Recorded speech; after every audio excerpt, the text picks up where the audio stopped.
While everyone ignored the billionaire's deaf daughter, a woman approached, and her actions changed everything. Michael Carter walked into the restaurant quietly, with his hand resting gently on his daughter's shoulder. It was the kind of place where people wore nice shirts and laughed too loudly over wine glasses. The kind of place he used to enjoy with his wife back when the world made sense. Now it just felt like noise. He wasn't in the mood for anything fancy, but it was one of the few restaurants that still gave him a little privacy without shutting the world out completely. He wasn't there for the food.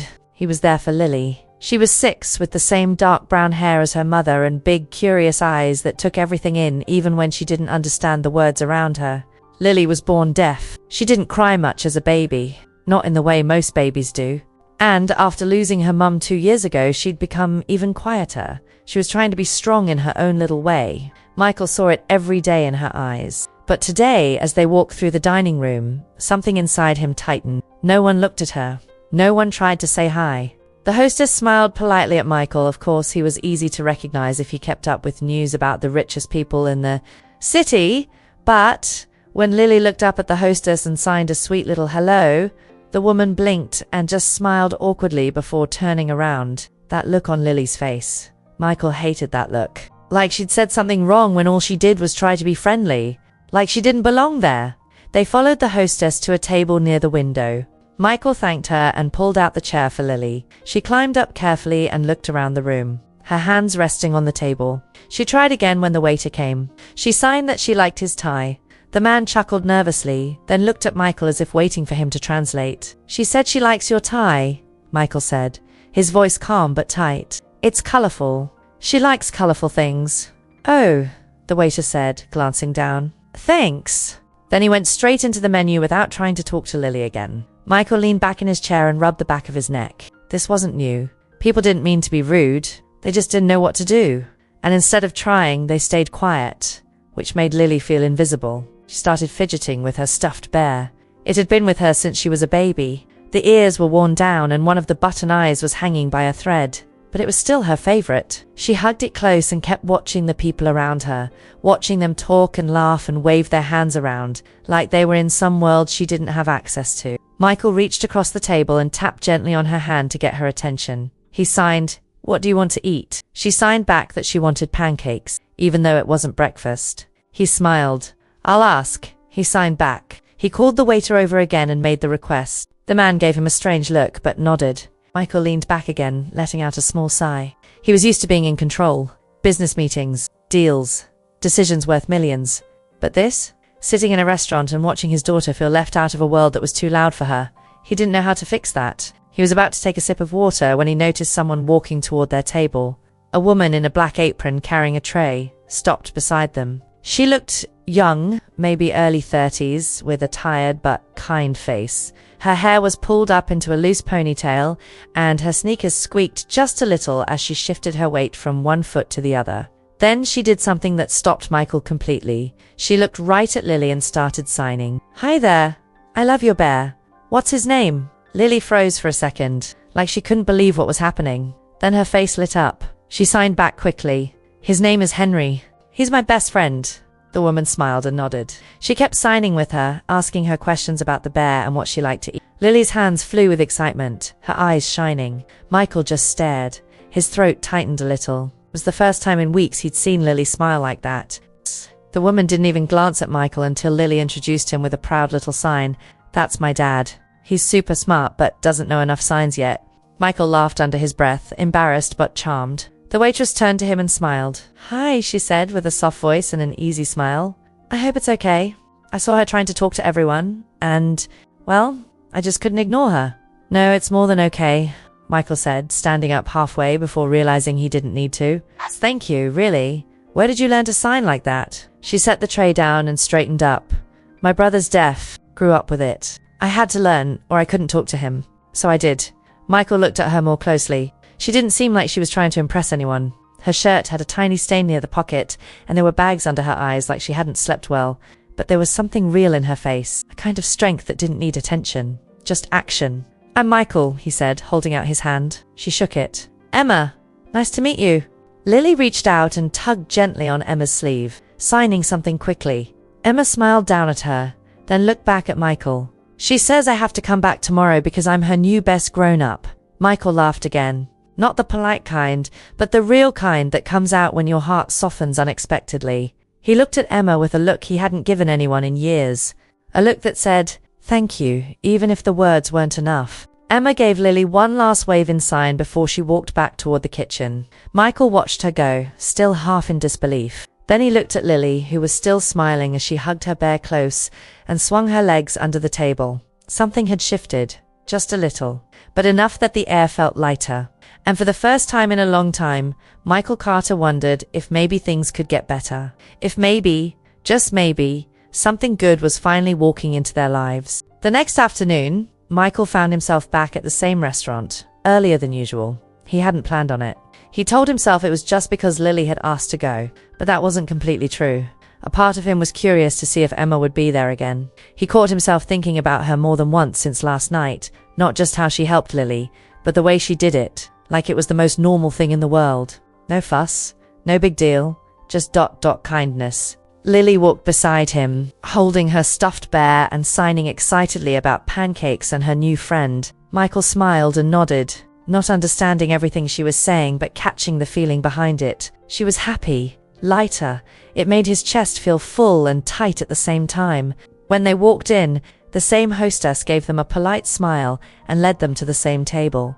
Lily slid into her seat without being asked and placed her bear next to her like a dinner guest. Michael sat across from her, watching her bounce her feet under the table. A few minutes later, Emma walked out from the kitchen carrying a notepad and a pitcher of water. She spotted them instantly and smiled. It wasn't one of those fake restaurant smiles. It was warm, real, like she was actually happy to see them. "Hey there," she said, walking up to the table. "I was hoping you two might come back." Lily signed something fast. Emma's eyes lit up and she laughed, then turned to Michael. "She says she brought Henry too, just in case we needed help picking food." Michael grinned. "Sounds like a solid plan." Emma poured some water into their glasses and leaned her hip gently against the edge of the table. "So, what's the pancake situation today? Still craving breakfast for dinner?" Lily nodded hard, signing something that made Emma smile again. "She says she wants whipped cream and chocolate chips this time. She says if she's going to break the rules, she might as well do it right." Michael chuckled. "Go big or go home, huh?" Emma winked at Lily, then looked at Michael more seriously. "Mind if I ask something?" "Sure," he said. "Does she go to a school for deaf kids? Or is she in a regular classroom?" Michael paused. "Right now she's in a private school. They have an aide who helps her, but it's not really ideal. The other kids are nice enough, but they don't really interact with her." Emma nodded slowly, her face thoughtful. "That happens a lot. Kids are great, they just need the tools. But if no one teaches them how to communicate with someone who's deaf, they usually don't even try." He watched her carefully. "You speak like someone who's been through it," she shrugged. "Yeah, my brother Ryan. We went through all of it. At first he was just labeled the quiet kid. Teachers didn't know how to handle him. I remember coming home one day and seeing him crying because someone at school called him dumb. He was 5. Michael felt something sharp in his chest. "I'm sorry, must have been awful." Emma gave a small smile. "We figured it out. I started learning sign when I was 8. Ryan taught me more than anyone. Used to get so mad when I messed up a sign. I'd try to spell stuff out when I didn't know the word, and he'd roll his eyes and sign. Lazy. But I kept going. I had to. He's my brother."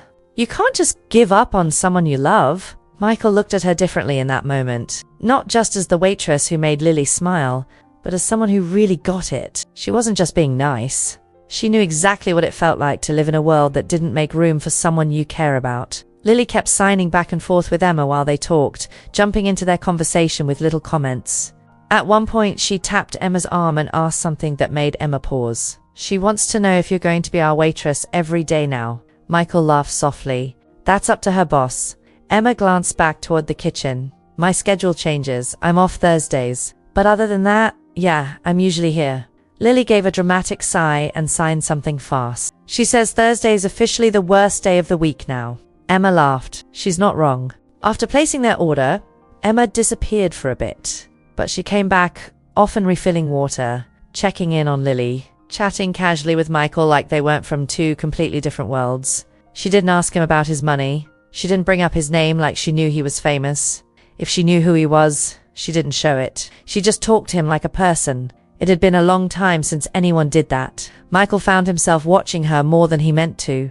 The way she crouched down to talk to Lily at her eye level. The way she signed carefully, never rushing. She didn't treat Lily like a kid with a problem. She treated her like a kid with something to say. When the food came, Emma made a big deal about the whipped cream mountain on Lily's pancakes. Lily laughed so hard she clapped silently, and Emma clapped back, matching her energy. Michael felt his throat get tight again, but he pushed it down with a smile. After the meal, Lily hugged her bear and looked up at Michael with wide eyes, signing something serious.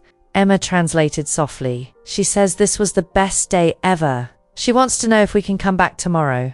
Michael nodded, looking at Lily. Then at Emma. Of course we can. Emma started clearing the plates. Before she left, she hesitated for just a second. Then she said quietly, "You know, if you ever want help with signs, I could teach you some. It helps when both of you can talk freely." Michael looked at her, surprised but touched. "I'd really like that." She smiled. "Cool. Start with this one." She signed the word for thank you, slow and clear, making sure he could follow. Michael copied her. She nodded. "Nice. You're a natural." Lily clapped again, clearly proud of her dad. Emma waved at both of them as she backed away toward the kitchen. "See you soon." Michael sat there a few more minutes, watching Lily finish her pancakes with whipped cream all over her cheeks, still smiling. He didn't know what was happening exactly, but whatever it was, it felt like something important had just started. Something he hadn't been ready for, but maybe needed more than he realized. It started off as just once or twice a week, nothing too serious. Michael didn't want to crowd her or give off the wrong impression, but Lily kept asking. She didn't even call it the restaurant anymore. She called it Emma's place. She'd wake up in the morning and sign something like, "Can we go to Emma's after school?" Or "Emma probably has pancakes today." Sometimes she'd draw little pictures of the three of them sitting at their table. Her bear, Emma, and Dad, always smiling, always together. So they kept going back. By the end of the second week, they were showing up almost every other day. Michael started to know the servers by name, but he only ever asked for Emma. When she wasn't there, Lily got quiet. She'd still eat, still smile a little, but the spark just wasn't the same. When Emma was working, though, the whole atmosphere changed. Lily lit up the second she walked out from the back. It was like watching someone flip on a light inside her. She'd bounce in her seat, wave excitedly, start signing before Emma even reached the table. Emma never missed a beat. She'd kneel down, sign right back, and always ask about Henry the bear, like he was an actual person. One afternoon, Lily asked Emma if she had any pets. Emma laughed and told her about her one-eyed cat named Meatball, who only liked canned tuna and hated the vacuum. Lily thought it was the funniest thing she'd ever heard and signed a whole story about how Henry the bear once tried to fight a hairdryer and lost. Emma acted it out with her hands like she was telling the most dramatic story in the world. Everyone at nearby tables stared, but she didn't care. Neither did Lily. Michael noticed it every time, how the world seemed to shrink down to just those two when they were talking. Michael couldn't help watching. Not in a creepy way, not like he was trying to study Emma, but just quietly noticing things. The way she tied her apron tighter when she got nervous. The way her eyebrows lifted when she was concentrating hard on understanding Lily's fast signs. The way she always made Lily feel like she was the most important person in the room, even when she had 5 other tables to take care of. He hadn't seen someone like that in years. One afternoon, while Lily was drawing on the Paper Kids menu, Michael and Emma ended up talking longer than usual. She leaned against the side of the booth after dropping off their drinks, wiping her hands on a napkin and letting out a tired breath. "Long shift?" Michael asked. "Double," she said. Someone called out. "Not the end of the world, just my feet might never forgive me," he chuckled. "You ever think about doing something else? You're smart. You're good with kids. You could teach." Emma smiled and shook her head. "I thought about it once, but college wasn't in the cards. My mum left when I was 13. It was just me and Ryan after that. I had to get a job right away, helping out at diners, gas stations, whatever paid in cash at the time. School slipped through the cracks. Michael didn't say anything right away. He wasn't used to people being so open with him. Most people held back, tried to impress him, watched their words. Emma didn't. She just said what was on her mind, like she didn't have anything to hide. "Ryan's your brother, right?" he asked. "How's he doing now?" "He's good," she said. "He's a mechanic, owns a little shop outside the city, fixes cars mostly by feel. He says engines speak a different kind of language." Michael smiled. "That sounds about right." Emma looked over at Lily, who was now holding her drawing up to the light, showing Henry what she made. "Your daughter. She's something else. She's got so much to say. I hope the world doesn't try to quiet her." Michael watched Lily too, his smile fading a little. "It already has." Emma turned her eyes back to him. Then it's our job to help her yell louder. They didn't say much after that, but something hung in the air between them. Not romantic, not yet. Just something quiet and steady. Respect, understanding, that kind of thing you don't even realize is building until it's already there. Later that night, when they got home, Lily signed something just before bed that stopped Michael cold. She asked if Emma could come over sometime, not to work, just to hang out. Michael smiled and tucked her in, but the question stuck in his head long after she was asleep. The next time they were at the restaurant, Michael waited until Emma had a minute. She was wiping down a table nearby, her hair falling in her face. He walked up and spoke low, not to draw attention. "Hey, quick question," he said. "Would you ever consider, I don't know, tutoring Lily a couple days a week, outside the restaurant?" Emma straightened up, surprised. "Like, in sign language?" "Yeah," he said. "She's picking up more every day and I want to learn faster too. I've been watching online videos, but I think we need something more personal. If you're open to it." She looked unsure. "I mean, I'd love to help, but I've never been a tutor. I'm just a waitress." "You're not just anything," he said gently. "And you already connect with her better than anyone I've hired. I'll pay you, of course. And you can set your own schedule." Emma hesitated. You could see the wheels turning in her head. Finally, she nodded slowly. "Okay, but only if Lily really wants it." "She does," Michael said. "She asked for you." Emma smiled at that. "Then yeah, let's give it a try." That was the start of something new.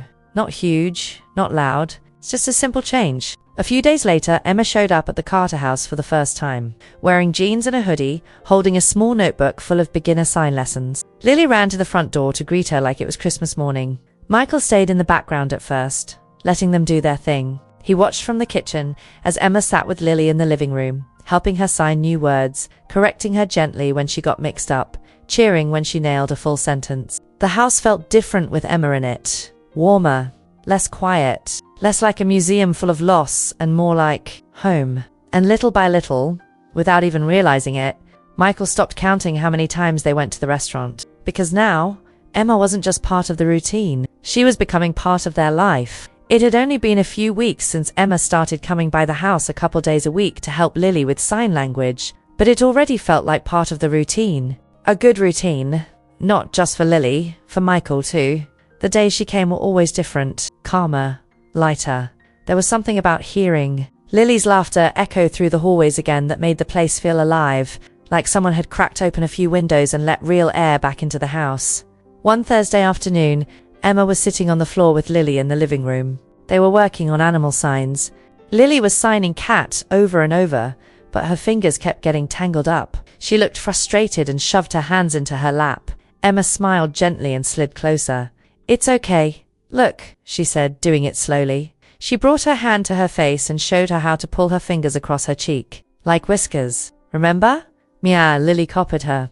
It still looked a little messy, but this time Emma gave her a dramatic thumbs up and signed perfect. Lily grinned and bounced in place, her mood flipping like a switch. Michael watched from the kitchen, leaning against the doorframe with a mug of coffee in his hand. He smiled without realizing it. This had become his favorite part of the day, just standing there quietly and watching his daughter open up again. Every lesson, every new sign, every silly story or inside joke Emma shared with Lily, it was doing something. It was giving her confidence, and it was doing something to him too. That night, after Emma left and Lily went to bed, Michael found himself pacing his office. The idea had been sitting in the back of his mind for a while, but he hadn't said it out loud yet. Maybe because he didn't want to mess anything up. Or maybe because asking her felt more personal than he was ready for. But the next time she came over, he said it. They were in the kitchen. Emma was washing her hands at the sink, while Lily sat at the table drawing pictures with colored markers. The sun was coming through the windows, and everything looked soft, safe. Michael cleared his throat. "Emma, can I talk to you for a minute?" She glanced over her shoulder. "Sure." He waited until Lily was fully focused on her drawings, then spoke quietly. "I've been thinking about something, and I want to run it by you." Emma dried her hands and gave him her full attention. "Okay, I want to offer you a full-time job," he said, "as Lily's sign language tutor. Not just a couple afternoons a week. I mean regular hours, structured lessons, working with her daily, maybe even helping with other things like schoolwork or outings. Things she struggles with because of communication gaps." Emma blinked, caught off guard. "Full-time." Michael nodded. "I'd pay you well. Really well.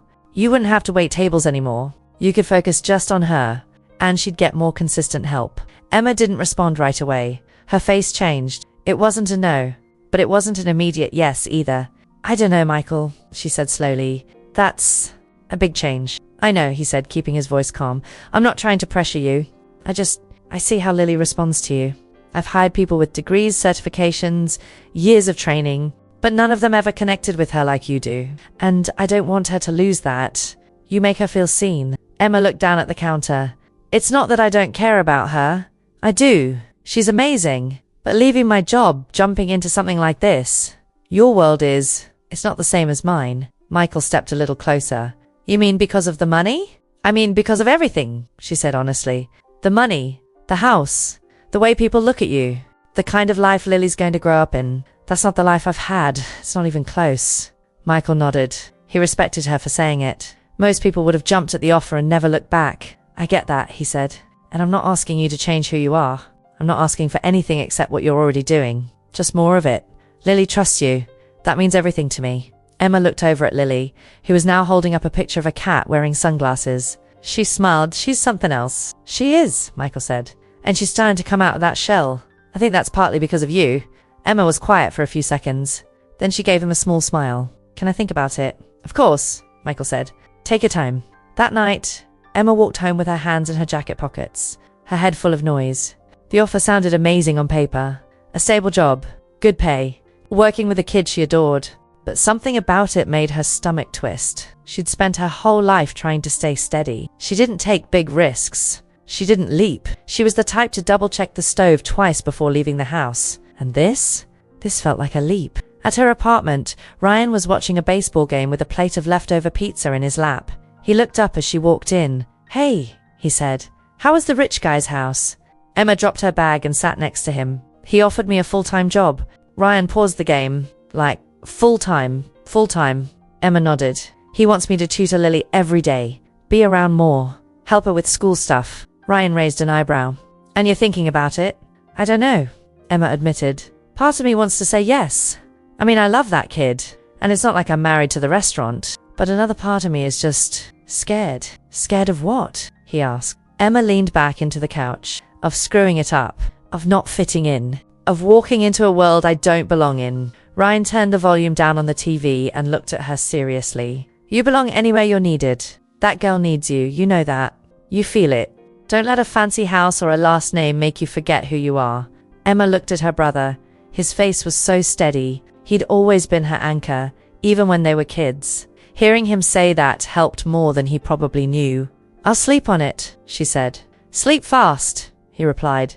Your life's knocking. The next morning, Emma didn't have a shift at the restaurant. She showed up at the Carter house around noon with her notebook, like she always did. But instead of heading straight inside, she stopped on the front steps and just stood there for a minute. Then she rang the bell. Michael opened the door, surprised to see her early. Hey, Emma smiled nervously. I thought about it. He didn't say anything, just waited.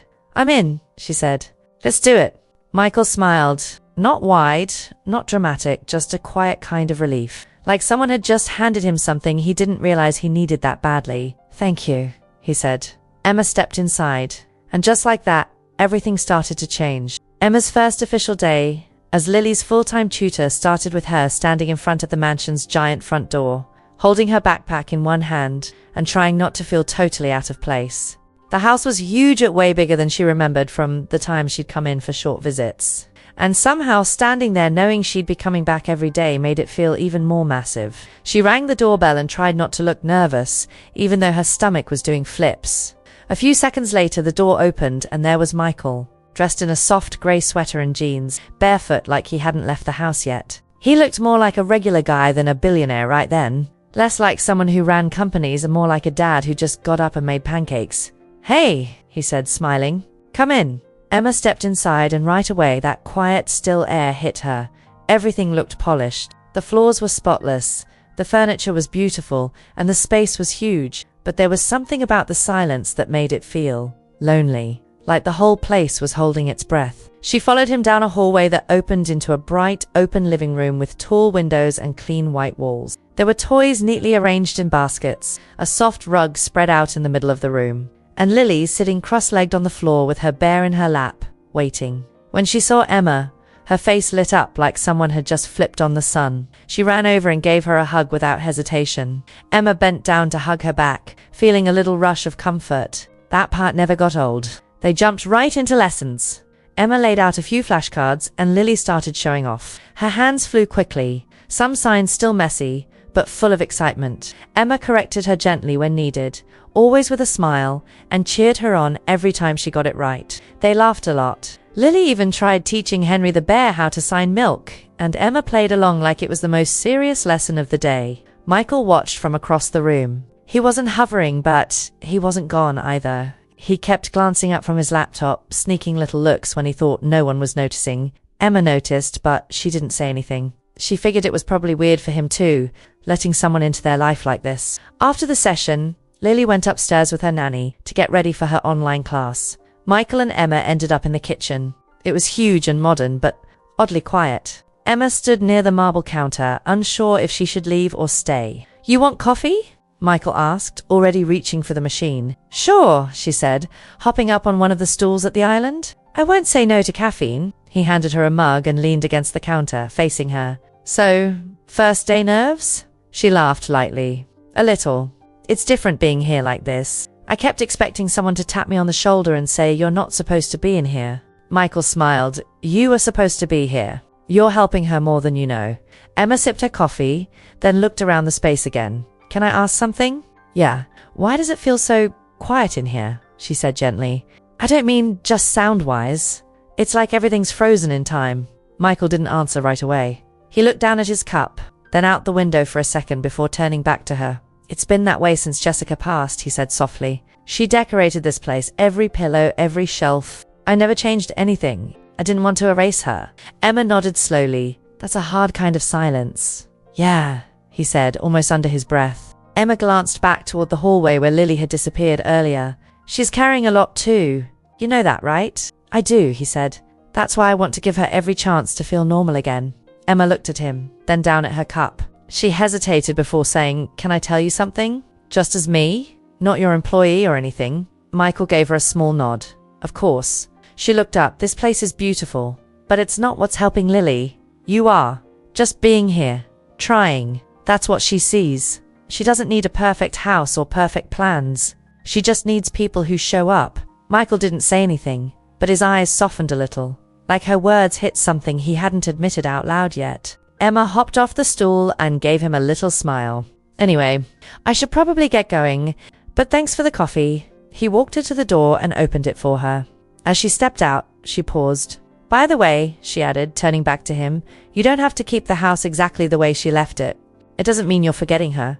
Michael looked at her, surprised. He opened his mouth to say something but didn't. Emma gave him a soft smile. "Just think about it." Then she walked off down the steps toward her car, the late afternoon sun hitting the side of her face as she went. Michael stood in the doorway for a few seconds longer, staring at the empty hallway behind her.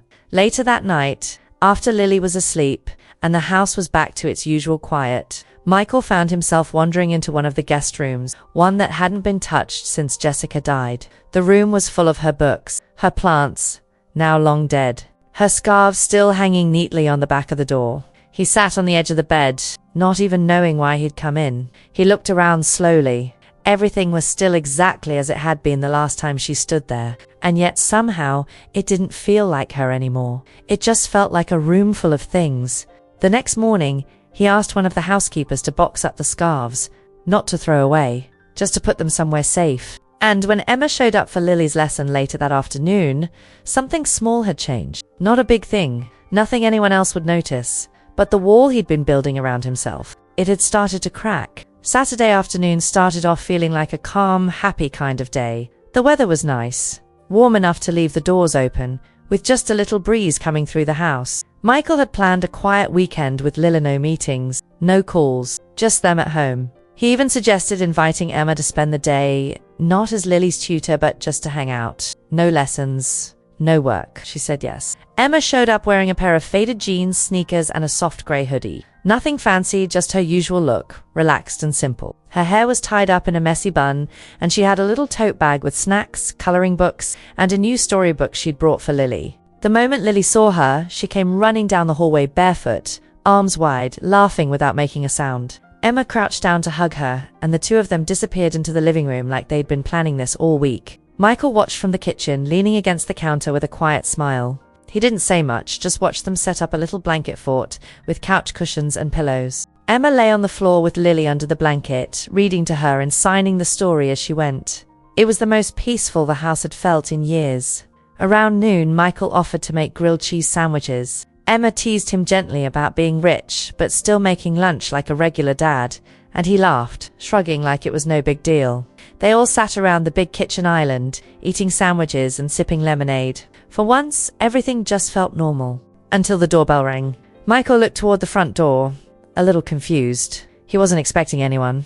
"Be right back," he said, wiping his hands on a napkin as he walked out of the kitchen. Emma watched him go, then turned back to Lily, who was showing her a new drawing she made of the three of them holding hands.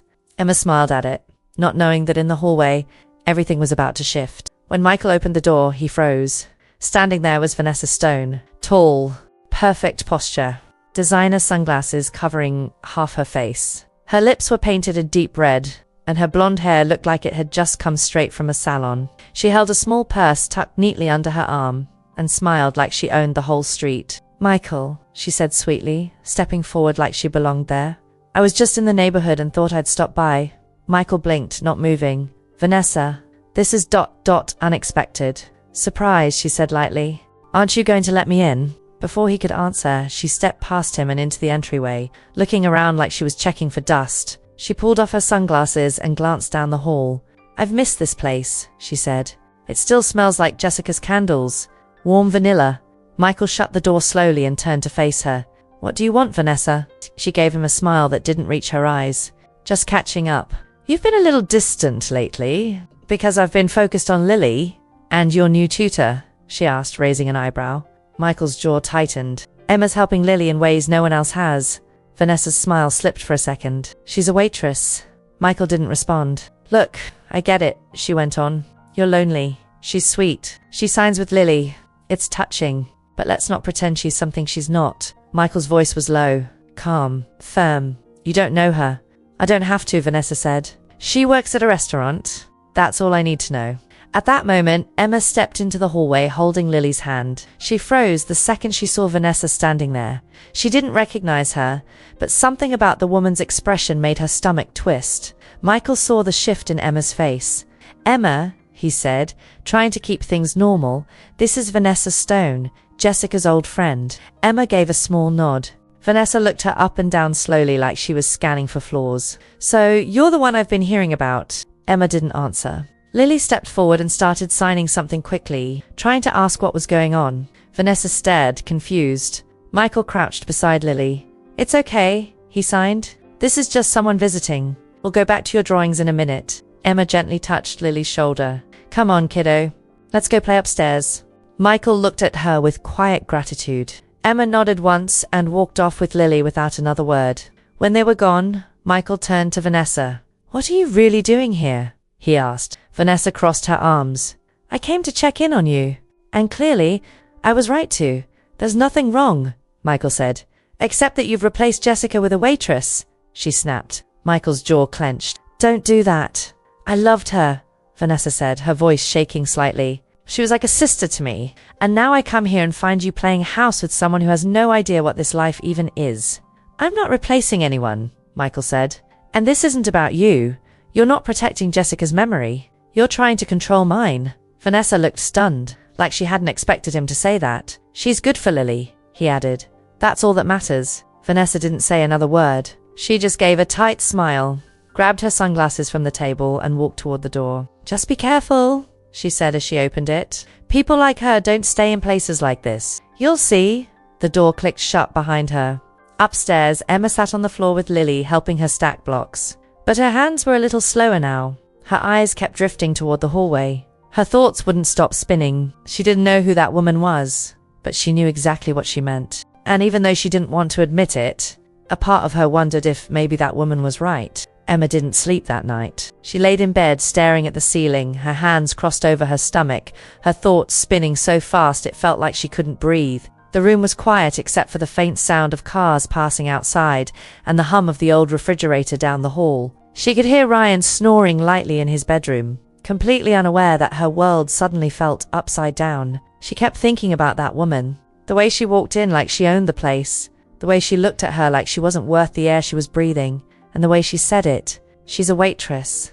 Like that was the worst thing in the world to be. Emma wasn't stupid. She knew what people like that thought when they saw her. No fancy degree. No rich family. No designer clothes or picture-perfect background. Just a regular woman trying to make a living. She'd spent her whole life being careful, staying small, not asking for too much. She was used to being underestimated. But tonight hit different. Because this wasn't just about her. This was about Lily and Michael and a house that never felt like hers to begin with. The next morning she moved slower than usual. Her hands felt heavy brushing her teeth, folding her clothes, packing her bag. She showed up at the mansion right on time, but her steps felt unsure, like she was walking into a place she didn't quite belong in anymore. Michael opened the door and smiled like nothing had changed. "Hey, come in." Emma forced a smile. "Hey." Lily came running, as always, arms out, grinning wide. Emma hugged her tightly, longer than usual. Lily pulled back and signed something fast. "She says you smell like pancakes," Michael said, smiling. Emma laughed a little. "Guess that's what I get for working breakfast shifts." They moved into the living room and started their usual lesson, but Emma's energy was off. Her smile didn't reach her eyes. She kept zoning out in the middle of explaining a new sign, and Lily had to tap her arm to bring her back. Michael noticed. After an hour, when Lily went upstairs for her online class, Emma stood up and started gathering her flashcards. She didn't say anything, just moved quietly, like she was trying not to take up space. Michael stepped into the room. "Something wrong?" Emma shook her head too fast. "No, just tired. You sure?" "Yeah." She picked up her bag, slung it over her shoulder. "I should get going." Michael crossed his arms, not buying it. "Emma, talk to me." She froze, then turned slowly to face him. "Who was that woman yesterday?" Michael let out a slow breath. "Vanessa. She was Jessica's best friend. They were close. She didn't like me." Michael gave a short laugh. "That's putting it lightly." Emma looked down at her shoes. She said some things. "What kind of things?" Emma didn't answer right away. Then, in a soft voice, she said, "She made it pretty clear I don't belong here." Michael stepped closer. "She doesn't speak for me." Emma shook her head. "No, I know. It's just, she's not wrong." Michael frowned. "Come on." "I'm not from your world, Michael," she said, finally looking him in the eyes. "You live in this giant house with staff and security and people who wear $500 shoes to drop off dry cleaning. I walk to work. I split rent with my brother. I don't have a college degree or a perfect resume. I don't even own a car. And now I'm in your house, with your daughter, and people like her are starting to notice." Michael's voice was calm. "So what? So what?" Emma repeated, her voice rising. "So it matters. Maybe not to you, but to everyone around you it does. And eventually it's going to matter to Lily too." Michael stepped even closer. "Lily loves you. She doesn't care where you're from. And He stopped himself. Emma caught the pause, but didn't push. She just swallowed hard. "You hired me to teach her, and I'm doing that," she said quietly. "But the second it becomes more than that, people are going to talk, and they're not going to be kind about it." Michael sighed. "Let them talk." Emma looked at him like he didn't get it. "I spent years trying to prove I wasn't just some girl with a broken family and a part-time job. And I finally got to a place where I feel proud of what I've built. But the second I step too far into your world, people like her will try to tear that down. And I'm not sure I can take it." Michael's eyes softened. "You're stronger than you think." Emma blinked fast. "Maybe. But even strong people get tired." There was a long pause. Neither of them knew what to say next. Emma finally exhaled and adjusted her bag. "I'm not quitting. I'm not going to walk away from Lily, but I need some space. Just a little." Michael looked pained. "Okay." Emma gave him a tiny smile. "Thanks." She walked out the door without another word.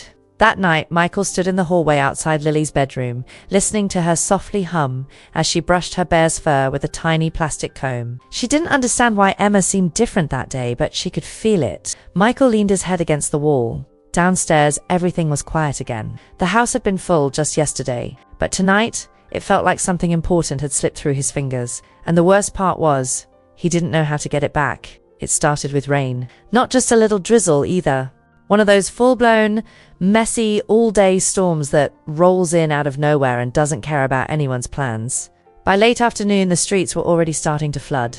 The wind was throwing tree branches around like toys, and every weather app had that red alert banner at the top. Emma didn't even notice how bad it had gotten until she glanced out the front window of Michael's house and saw water rushing down the street like a river. She was sitting on the rug with Lily, going over a new storybook they'd started earlier that day, both of them wrapped in a blanket with flashcards scattered around them like leaves. Michael stepped into the room holding his phone. He'd just gotten off a call with one of the staff who hadn't made it home before the storm picked up. "Roads are shutting down," he said. "Flood warnings everywhere. It's a mess out there." Emma looked up from the book and followed his gaze to the window. "Seriously?" "Yeah, you might want to stay here for a bit until it lets up. I'll have one of the drivers take you when it's safe." Emma checked her phone and saw the same alert. Flash flood warning. All caps. She frowned. "I should have left earlier." "You couldn't have known," Michael said, walking over. "It got bad fast. You're welcome to wait it out here. There's no pressure." She hesitated. "Are you sure?" He smiled a little. "Of course. We've got heat, food, and I make a decent grilled cheese." Lily perked up and signed something fast. Emma translated. "She says you already made grilled cheese last time." Michael looked at her. "Wow. Hush." Emma laughed. "She says you owe us pizza now." Michael held up his hands like he was being held hostage. "Fine, I surrender. Pizza it is." The rain kept coming. An hour passed, then 2. Thunder rolled in the distance, shaking the windows. Lightning flashed bright enough to light up the entire living room for a split second. Lily clung to Emma's arm and buried her face in her sweater. Emma looked at Michael. "She's scared of storms?" He nodded. She used to sleep with her mum during them. That hit a little harder than she expected. Emma pulled the blanket tighter around Lily and signed something gently. "It's okay. We're safe. I'm not going anywhere." Lily didn't answer with her hands. She just snuggled closer and squeezed Emma's arm tighter. By 8 p.m., it was clear the storm wasn't going to stop anytime soon. Michael had a fire going in the fireplace, the lights dimmed, and the whole house had that soft glow that only comes when it's storming outside but warm inside. Emma sat curled up on the couch with Lily asleep in her lap, one small hand still clinging to Emma's hoodie like she didn't want to let go. Michael brought her a fresh cup of tea and placed it on the table next to her. "She's out," he whispered. "Completely," Emma said softly, brushing a strand of hair from Lily's forehead. "You can stay here tonight," he said. "There's a guest room upstairs, clean sheets, extra towels. You don't need to drive in this." Emma looked down at Lily and then back at him. "You're sure?" "I don't want to be in the way." "You're not," he said gently. "Not even a little." She nodded and he gave her a small smile before disappearing down the hall. Later, after Michael carried Lily upstairs and tucked her into her bed, Emma stood in the guest room doorway holding a borrowed t-shirt and a pair of soft flannel pajama pants one of the housekeepers had found for her. The room was simple, but cozy. Cream-colored walls, a soft lamp, a bed that looked too perfect to mess up. She got ready slowly, brushing her teeth in the private bathroom, her eyes drifting toward her phone screen as she checked the storm updates. Still nothing good. The roads were a mess, and the news said some areas wouldn't be safe until morning. She finally climbed into bed and pulled the blanket up, listening to the rain tapping against the window. She tried to close her eyes, but her mind was wide awake. There was something about being in that house at night, with the storm outside, that made her feel things she hadn't let herself feel in a long time. Safe, wanted, part of something. And it scared her a little. She'd worked so hard to stay grounded, to not want more than she thought she could have. But being around Michael and Lily every day, feeling that warmth, that connection, was starting to shake something loose inside her. She didn't know what it was yet, but it was there. A soft knock on the door made her sit up a little. It opened slowly and Michael peeked his head in. He was wearing a hoodie and sweatpants, holding 2 mugs. "Sorry to bug you," he said quietly. "I couldn't sleep either. Figured I'd see if you wanted some hot cocoa." She smiled without thinking. "You made hot cocoa?" "From a packet," he said. "I'm not a magician." She laughed. "I'll take it."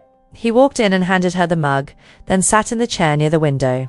They both sat in silence for a second, listening to the storm. "You okay?" he asked. Emma nodded. "Yeah, it's just weird being here like this." "Weird how?" She shrugged. "I've never stayed in a house like this before, not even as a guest." Michael looked over at her. "It's just a house." Emma smiled. "Not to someone like me." He leaned back in the chair, holding his mug with both hands. "You know, it doesn't feel like mine most days." She looked at him, surprised. "It was Jessica's, really," he said. "She picked everything. I just wrote the checks. When she died, I didn't change anything. I thought maybe keeping it the same would make it hurt less. Emma didn't speak. She didn't need to. Michael looked at the window, watching the lightning flash behind the curtains. But lately I've started thinking about what it would be like to actually live in this house again, not just exist in it. Emma looked down at her mug. Michael's voice dropped. That's because of you. Her eyes met his. I see Lily smile again, he said. I hear her laugh. I feel like there's something worth waking up for. That's not just because you know sign language. It's because you care. Emma's throat tightened. She didn't know what to say. Michael stood up slowly and smiled. Okay, that's enough heavy for one night. Get some sleep. She nodded. Good night. He turned to leave. But just before he closed the door, he looked back. Emma? Yeah? I'm really glad you're here. She didn't answer out loud. She just smiled, and for the first time that night, it felt real. When the door closed and the room went quiet again, Emma lay back on the bed and stared at the ceiling. Outside, the storm kept going, but inside, something else was beginning. The storm had passed, but something else was building, and this one didn't come from the sky.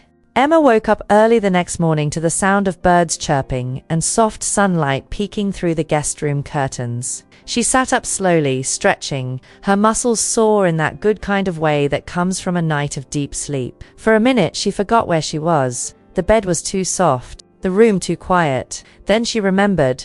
The storm, the cocoa, the way Michael had looked at her before he said goodnight. She stood up and padded over to the window. The ground outside was still soaked. The driveway was covered in puddles, and the trees were dripping with leftover rain. But the sky was bright, like the weather had moved on, like something had cleared. She changed into the clothes she wore yesterday, ran a hand through her hair, and quietly made her way downstairs. The house was still. She figured Lily was sleeping in, and Michael hadn't started the day yet. So she went into the kitchen and started making coffee. It felt weird touching things in someone else's kitchen, but she'd seen where everything was the day before, and her hands moved like they already belonged. She was just pouring herself a cup when Michael walked in, rubbing his eyes, still in a t-shirt and pajama pants. His hair was messy and he looked completely human, not like a billionaire or a man with 100 responsibilities, just tired, comfortable, and kind of adorable in that sleepy, just woke up way. Smells like coffee, he said, smiling. Because I made coffee, Emma said, handing him a mug. He took it, gave her a grateful look. You're hired full-time now. Officially. I don't even care if you're tutor. Just make this every morning. Emma laughed, leaning against the counter. Deal. They sipped their drinks in silence for a bit. The house was calm, safe, familiar.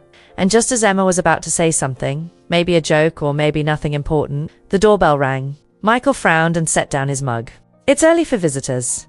Emma followed him with her eyes as he walked to the front door. She stayed in the kitchen but could hear everything clearly. She heard the lock click, the hinges creak, and then a voice she'd hoped she'd never hear again. Good morning, Michael, Vanessa.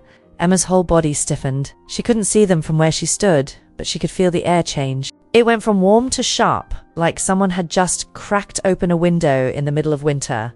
She moved a little closer, careful not to be seen, but still able to listen. Vanessa, Michael said, his voice flat. What are you doing here? I wanted to check in, she said sweetly.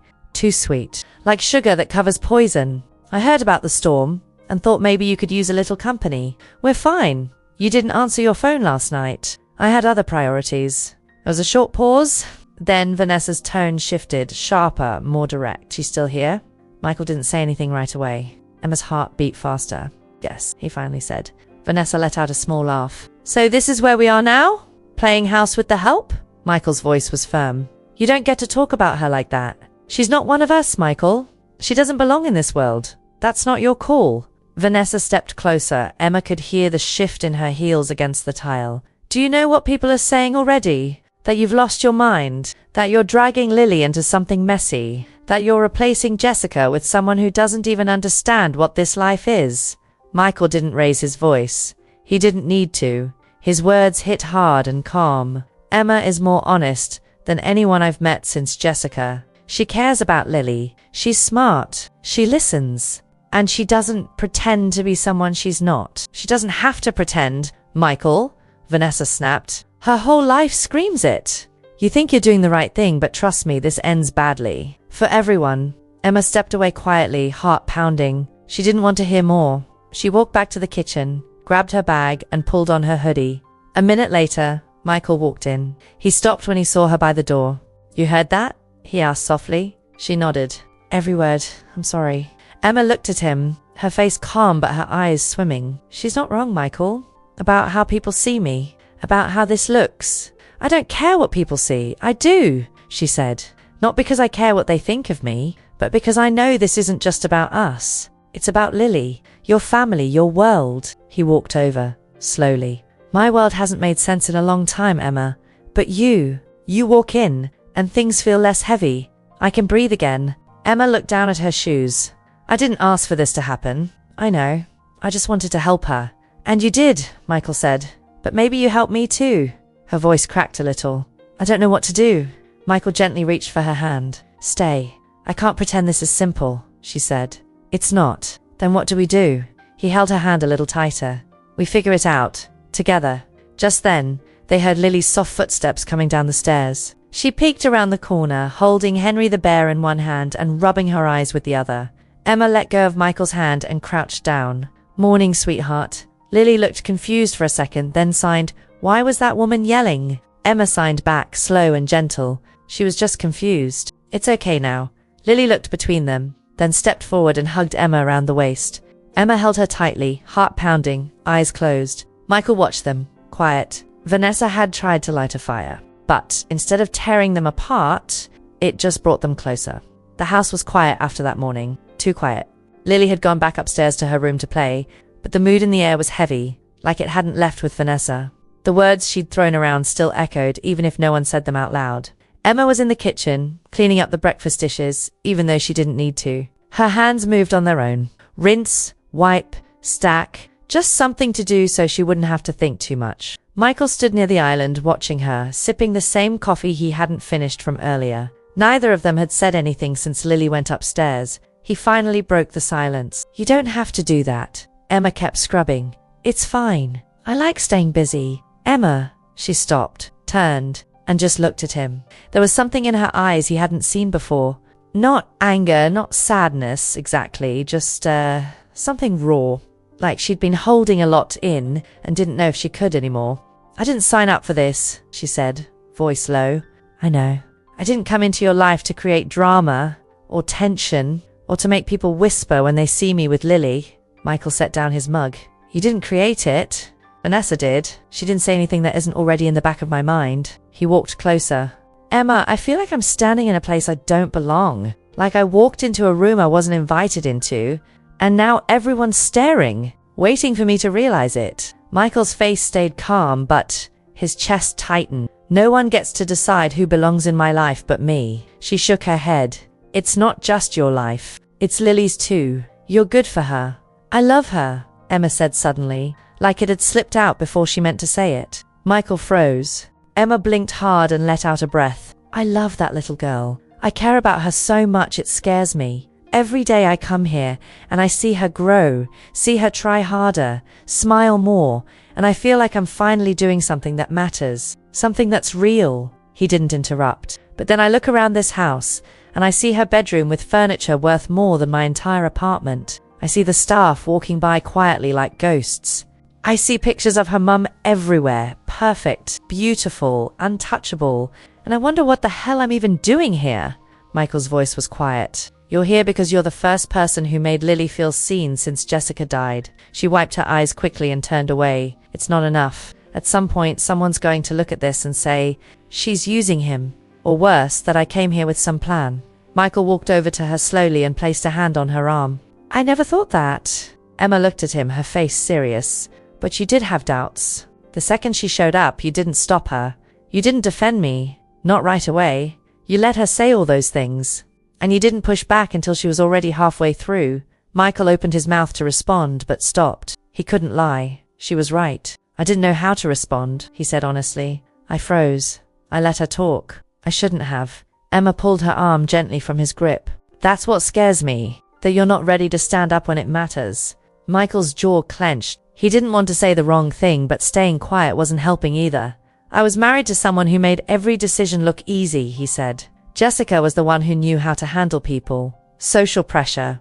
Public image. She made me look like I had it all figured out. After she died, I didn't just lose my wife. I lost the only person who ever made this world feel normal. Emma looked at him, her eyes softening slightly. So when you showed up, he went on, and things started to feel right again. I didn't know what to do with that. I didn't expect it.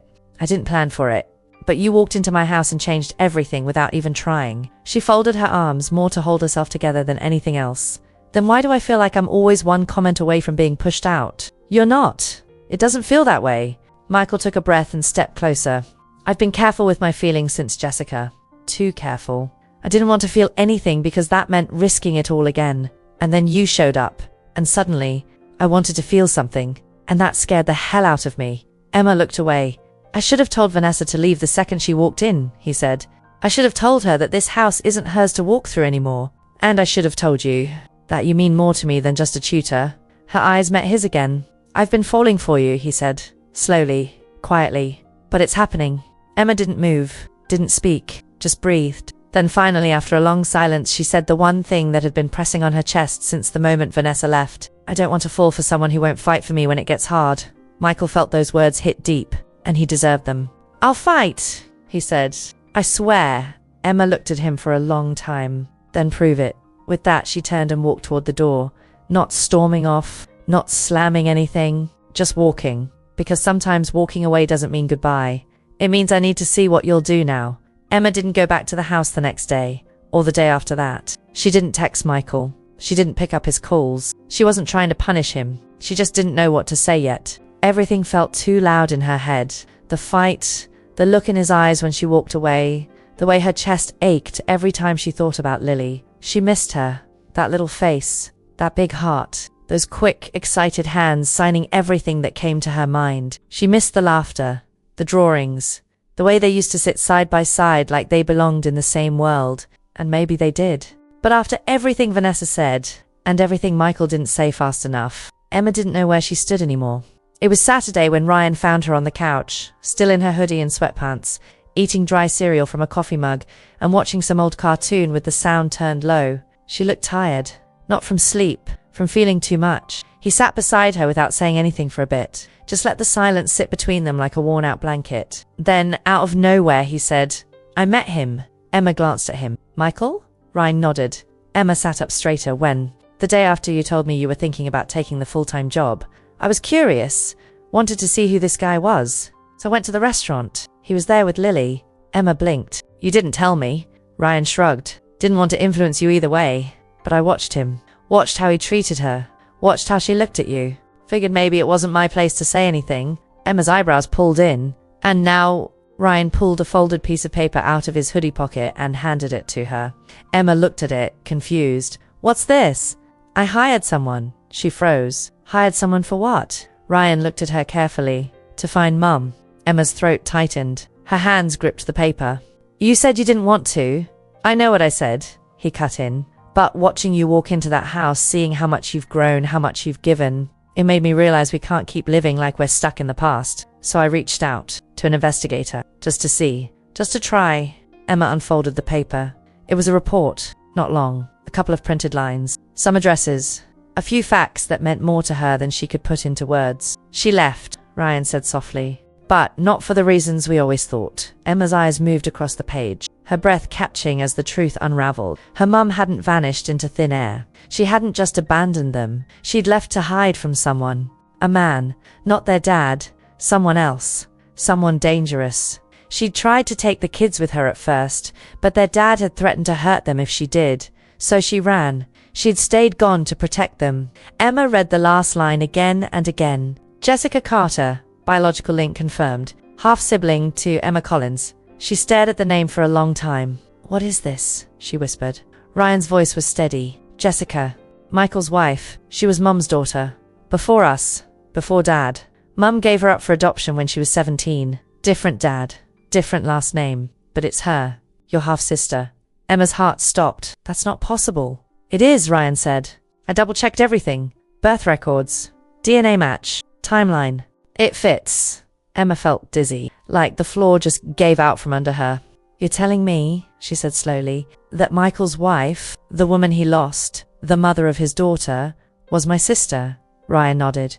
And Lily is my, what? My niece? He nodded again. Emma dropped the paper. Her hands were shaking. I don't even know how to process this. Ryan didn't push. He just sat there while she stared into nothing. Does Michael know? She asked. No, not yet. Emma stood up, pacing now. He lost her. He loved her. He's still grieving her. And now I show up and I'm, what? The sister she never told him about? Emma, breathe. I can't, she snapped, tears building in her eyes. Do you understand what this means? All this time, I've been in that house with Lily, helping her, loving her, and I had no idea. None. And now everything's twisted. It's not twisted, Ryan said gently. It's just bigger than you thought. Emma sat down again, burying her face in her hands. I can't tell him. Why not? Because it'll change everything. Because he'll look at me and see her. Or worse, he'll look at Lily and see me, and it'll mess him up. Ryan leaned forward. Or maybe it'll make things make sense. Maybe it's why you felt pulled to them in the first place. Emma looked at him, eyes full of tears. I don't know what to do.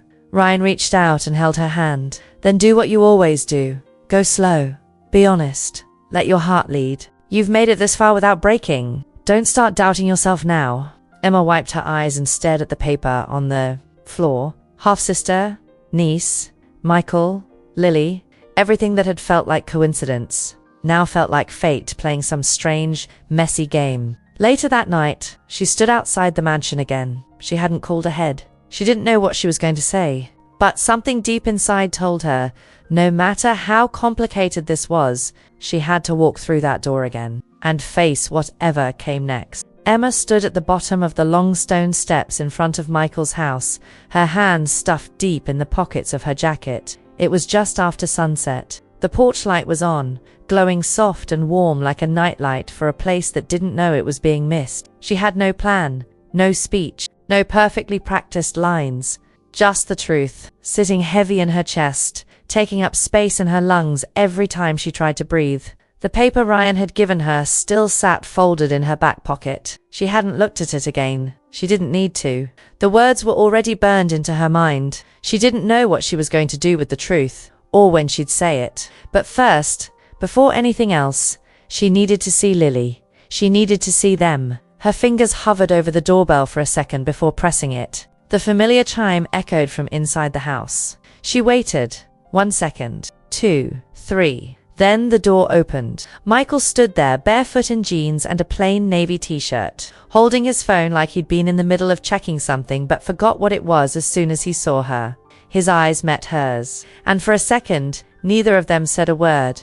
Then he stepped aside. Emma walked in quietly, her feet brushing over the soft rugs like she was entering a memory. The house smelled the same, warm wood, fresh linen, and something like sugar cookies, even though she was pretty sure nobody had been baking. It was too familiar, too personal. It pulled at her chest in a way that made her throat feel tight. Where's Lily? She asked softly. Michael shut the door behind her. Upstairs, getting ready for bed. Emma gave a small nod. I won't stay long. You can stay, he said. She turned toward him. I wasn't sure if you'd come back, he added. His voice was calm, but there was something underneath. Something like hope, or maybe fear. Emma looked down at the floor. I wasn't sure either. He waited, letting her speak when she was ready. I needed time, she said, still looking away. I needed to figure out what all this meant. Not just with you, with everything. Michael took a step closer. Did you? No, she said, looking up at him. But I missed her. I missed you too.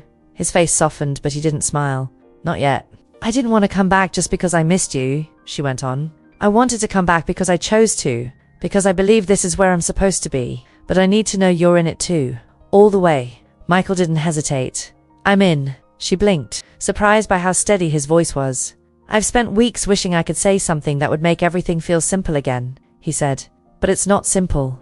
It never will be. And I don't want it to be. I want it to be real. Emma let out a slow breath, like something in her chest had finally relaxed. I keep thinking about what you said, he added, that I need to fight for you. And I will. I want to be the kind of man who doesn't freeze when it matters. I want to be the man you trust to stand next to you when things get hard. Emma nodded slowly. Okay. He stepped even closer now. You don't have to fix everything tonight, but you can come home. That word, home, hit her hard. Before she could answer, they heard soft footsteps on the stairs. Lily. She appeared at the top of the staircase in her pajamas, holding Henry the bear in one hand, her hair still wet from her bath. She looked down and saw Emma standing there, and her whole face lit up. She ran down the stairs barefoot, skipping the last step like she always did. She threw her arms around Emma's waist and hugged her tight. Emma crouched down, hugged her back, and felt her chest squeeze like her heart had been holding its breath the whole time she was gone. Lily pulled back and started signing fast, her little hands moving like she was trying to catch up on all the words she hadn't been able to say since Emma left. "She wants to know where you went," Michael translated quietly, standing behind them. Emma smiled and signed back, "I missed you. I needed a break, but I missed you every day." Lily smiled and signed something else. Emma looked at Michael. "She asked if you're staying," he said. Emma turned back to Lily and signed slowly, "If it's okay with you." "Yes." Lily gave a dramatic silent clap, then pulled Emma toward the living room. Emma glanced at Michael once, just enough for their eyes to meet. He smiled this time. Not big, not loud, but with that same quiet kind of relief he'd shown the first time she ever stepped into his home. They sat together on the living room rug, Emma cross-legged, Lily nestled beside her, sighing and giggling about something silly that didn't need a punchline. Emma let her talk, let her hands move, let her be loud in the way only she could be. Michael brought over tea and sat a few feet away, not wanting to break the moment. He watched them both like someone watching the best part of their life finally come back. Later that night, after Lily had fallen asleep, Emma stood by the window looking out at the dark driveway. She still hadn't told him. Not about the DNA results. Not about Jessica. Not about Lily being her niece. Michael walked in, handed her a glass of water. "You okay?" he asked. She nodded. "Yeah, just full." He didn't press her. She looked at him, really looked at him, and wondered what he would say if he knew the truth. Not now, not tonight, but soon. She had come back, and the secret had followed her in. For the first time in a long while, things felt soft again. Not perfect, not without tension, but soft. Like the edge around every day had been smoothed out just enough to breathe better. After that night, Emma didn't leave again. She didn't say it out loud, but she made it clear through her actions. She was back. She started showing up early again, not just for tutoring, but for breakfast. She'd sit at the kitchen counter with Lily, while Michael made eggs or poured cereal, still half awake in his hoodie, hair sticking up in the back. Lily would sign between bites of toast, Emma gently correcting her and smiling, and Michael would pretend to be busy, even though most of the time he was just watching. The house felt different, lighter. Michael started opening the curtains earlier in the day, letting more sun into the rooms that had stayed dark for way too long. He moved a few things around in the living room. Small things, but Emma noticed. A new pillow on the couch, a picture of Lily on the hallway table, Jessica's favorite vase finally put away in a cabinet. Not erased, just ... moved. It was the first time he'd made changes since she died. He didn't say it, but Emma knew. It was his way of making room. Not just for her, but for whatever was coming next. One afternoon, Emma and Lily were sitting on the back patio, drawing with sidewalk chalk. The sun was warm, the sky clear, and the sound of birds in the trees made everything feel easy. Emma was showing Lily how to draw stars, laughing when Lily insisted that every star had to have sunglasses and a smile. Michael walked outside with 3 popsicles in a bowl. "Am I interrupting something important?" he asked. "Yes," Emma said without looking up. "Lily's redesigning the universe." Lily nodded and handed him a piece of chalk. Michael raised an eyebrow. "What am I drawing?" she signed. "Draw yourself." "Oh, that'd be good," Emma said with a smirk. Michael got down on one knee, drew a wanky stick figure with a giant head and tiny arms, and labeled it Dad very strong in big letters. Lily clapped, silent but excited. They sat there for a long time, just drawing and talking and letting the afternoon stretch. No pressure, no rush. It felt like something real, something you don't even notice growing until one day it's just there. Later that week, Emma started keeping some of her stuff in the guest room. Not because anyone asked her to, but because it just made sense. A few extra outfits in the closet, a toothbrush in the bathroom, a pair of old sneakers tucked by the door. No big announcement, no dramatic move and moment, just small pieces of her life finding a place in theirs. One night, after Lily had gone to bed and the house was quiet again, Emma and Michael sat on the couch watching a movie. Neither of them was really paying attention. The volume was low, the lights were dim, and their hands had found each other somewhere along the way. "I've been thinking," Michael said quietly, eyes still on the screen. Emma turned her head. "Dangerous," he smirked. "Seriously, about the foundation." "What foundation?" "I want to start one," he said. "For kids like Lily. Deaf kids. Kids who don't have access to good resources or education." I want to create something that helps families like ours, or like yours, was growing up. Emma sat up a little. Are you serious? Completely. She stared at him for a second, surprised. That's amazing. I want you to help me build it. Her eyes widened. Me? He nodded. You're the reason I'm even thinking about this. You see things differently. You feel things differently. And you've lived it. You know where the gaps are. I can throw money at stuff all day, but that's not enough. I need someone who gets it. Emma looked away, her heart full and scared at the same time. I don't have a business degree, she said quietly. I don't have a resume for this. Michael reached for her hand. You have more than that. You have a heart that doesn't quit. And that's what this needs. Emma didn't answer right away, but the way she looked at him said everything. She believed in him. And she wanted to build something not just with him, but for Lily. And maybe even for herself. A few days later, they started making calls.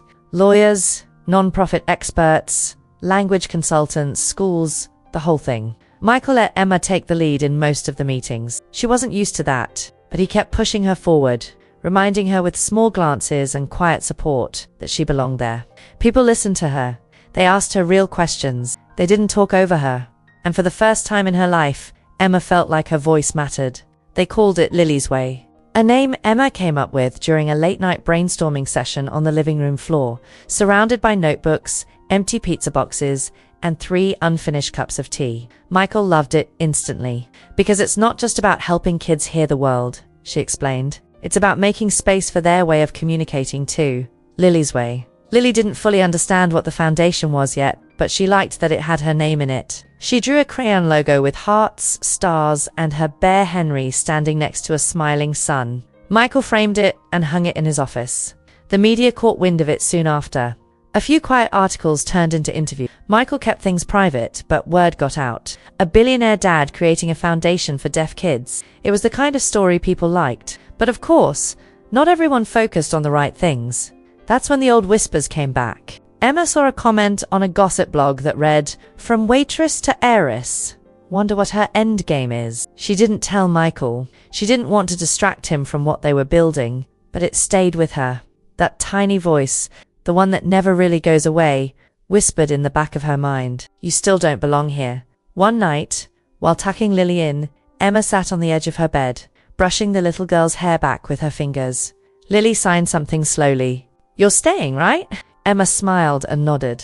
"I'm staying." Lily signed again. "Forever." Emma paused, then signed back, "If you want me to." Lily grabbed her hand and placed it over her heart. That was her answer.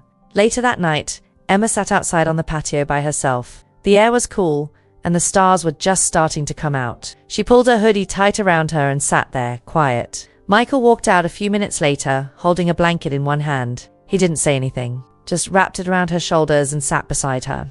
"You okay?" he asked. "Yeah," she whispered, "just taking it all in." "You're doing more than that," he said. "You're changing lives." She looked at him, the weight of everything pressing behind her eyes. "There's still something I haven't told you," she said quietly. Michael turned his head. "What is it?"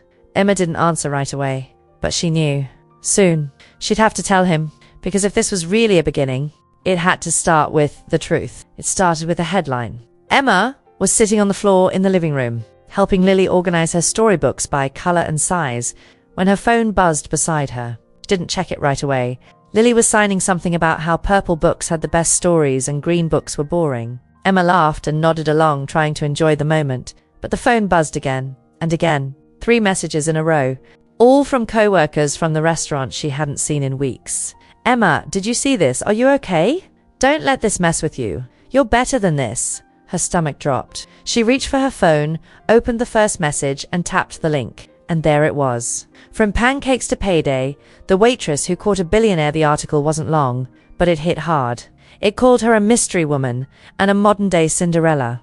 It mentioned her time working at the restaurant, her sudden closeness with Michael Carter, and questioned how someone with no education, no background, and no social standing had managed to end up living in a mansion with one of the city's most private billionaires. They didn't stop there.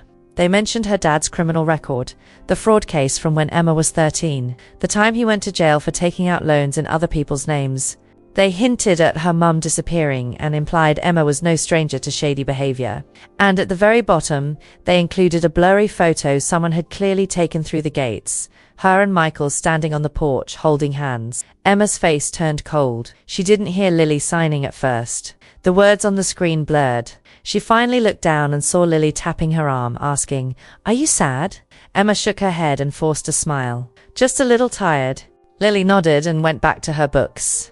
Emma excused herself, walked calmly down the hallway, and stepped into the guest room, her room now, and shut the door behind her. She called Ryan. The second he picked up, she didn't even say hello. "It's out," she said. "Someone leaked my past. The restaurant, Dad's record, everything." Ryan's voice was quiet. "Who would do that?" Emma already knew. "Vanessa," she said. "It's got to be. You think she'd go that far?" "I don't think, I know. She warned me. Said I'd never belong in their world. This is her way of making sure I never even try." Ryan cursed under his breath. "What do you want to do?" "I don't know," Emma said, sitting down on the bed. "I haven't even told Michael yet. I don't know if he's seen it. You need to tell him before he hears it from someone else." Emma nodded. "Yeah, I will." She hung up and sat there in silence. 10 minutes passed, then 20, then footsteps outside the door. Michael knocked once, opened it slowly, and stepped in holding his phone. "I saw it," he said, his voice calm. "The article." Emma didn't look up. "I was hoping to tell you before you saw it," she said. "I figured you would." He sat beside her. "Are you mad?" she asked softly. "No." "Embarrassed?" "No." She finally turned to him. "Then what are you feeling?" He looked at her, eyes tired but steady, protective. That cracked something in her. She looked away, her voice shaking. "They make it sound like I'd planned this, like I was playing some long game, like I used Lily too." "You didn't," he cut in. "Anyone who's been in this house for 5 minutes can see that, but the world doesn't live in this house." "No," he said. "But I do. And I know you." She took a shaky breath. "I know where this came from," Michael said. "I made a few calls." Emma looked at him. "It was Vanessa," he said. "She gave the reporter your background, fed them just enough to make it look like they did the digging. She did it on purpose." Emma's heart sank. "Why?" "Because she's afraid," he said. "Afraid that I finally moved on. Afraid that someone new is stepping into a place she thought no one ever could." Emma clenched her hands in her lap. "She's going to make this worse." "I know. She's going to come for the foundation." Michael nodded. "She already tried." Emma's head snapped toward him. "What? I got a call this morning from a major donor. Said they were reconsidering their involvement after seeing the article." Emma felt sick. "I told them if they wanted to walk away, they could," Michael said. "Because I don't care about public opinion. I care about doing the right thing. I care about Lily. And I care about you." Her throat tightened. "But," he added, "this is only going to work if we don't let people like Vanessa get in our heads. She wants you to walk away. She wants you to feel ashamed of where you come from." Emma wiped her face quickly. "And part of me does." Michael grabbed her hand. "Then let's change the story." She looked at him, confused. "Let's take control of it. Go public. Together. On our terms. We tell the real story. No secrets. No shame. Just the truth." Emma shook her head slowly. "I'm not ready for that." "Okay," he said. "Then we do it when you are." They sat there in silence. Later that day, Emma stepped outside for some air. As she stood on the porch, watching the cars go by beyond the gate, a black town car pulled up and stopped right outside. Vanessa stepped out, sunglasses on, like she'd just come from a photo shoot. Emma didn't move. Vanessa walked right up to the gate, smiled through the bars, and said, "You didn't think it would be that easy, did you?" Emma kept her voice steady. "You went low." "I went honest," Vanessa replied. "I didn't make up anything. You're the one with the secrets." Emma stepped closer. "And you're the one who just showed the world how threatened you really are." Vanessa's smile faltered. Emma kept going. "I don't need to tear you down to stand on my own. And if you think I'm going to run just because people are whispering, you really don't know me at all." Vanessa blinked. "You're not from this world." Emma nodded. "Exactly. And that's why I'm not afraid to lose it." She turned and walked back inside, heart pounding, hands shaking. Michael was waiting just inside the hallway. He didn't ask what was said. He just looked at her and said, "You okay?" Emma nodded. She wasn't. Not yet. But she would be. The fallout didn't come all at once. It came in waves. At first, it was the messages. Texts, emails, calls from numbers Emma didn't recognize. Some were curious. Some were kind. Some were cruel. All of them unwanted. People she hadn't talked to in years suddenly remembered her. Classmates from high school who never gave her the time of day. Former co-workers who never asked a single question about her life. Distant relatives with questions she didn't have the energy to answer. Michael tried to protect her from most of it. He told his staff to screen her calls, kept reporters off the property, had a security car parked outside every night just in case. But the truth is, when your face is out there, when your name is in people's mouths, there's only so much you can control. Emma had never been famous. She didn't want to be. All she wanted was to help Lily and be part of something that mattered. But now she couldn't walk into a coffee shop without feeling eyes on her. Couldn't check her phone without wondering what headline had been posted next. The hardest part? It wasn't the media. It was the doubt. The little voice inside her head that started getting louder every time she saw another comment. She's a gold digger. He's just lonely and desperate. She planned it from the start. Bet she's already pregnant. Wait till he finds out what else she's hiding. Emma read that last one 3 times before closing her phone and throwing it across the bed. Because they didn't know. But they were still right. She was hiding something. The paper Ryan gave her was still tucked inside a drawer, under a pile of socks and folded t-shirts. She hadn't looked at it again, but it burned like a secret she couldn't carry much longer. Michael didn't push her about it. He knew something was bothering her, but he let her come to him on her own time. He was patient, kind, but it didn't make it easier.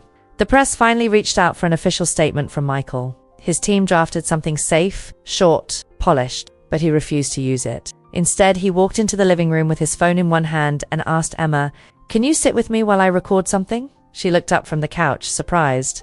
"Like, right now?" He nodded. So they sat side by side on the same couch where she'd first taught Lily how to sign family. Michael turned on the camera, took a deep breath, and spoke straight to it. "My name is Michael Carter. I'm a father, a widower. And yes, I'm in love with a woman who used to work at a diner." Emma's eyes widened, but he didn't stop. "Her name is Emma Collins. She's not famous. She doesn't come from money. She didn't go to Ivy League schools.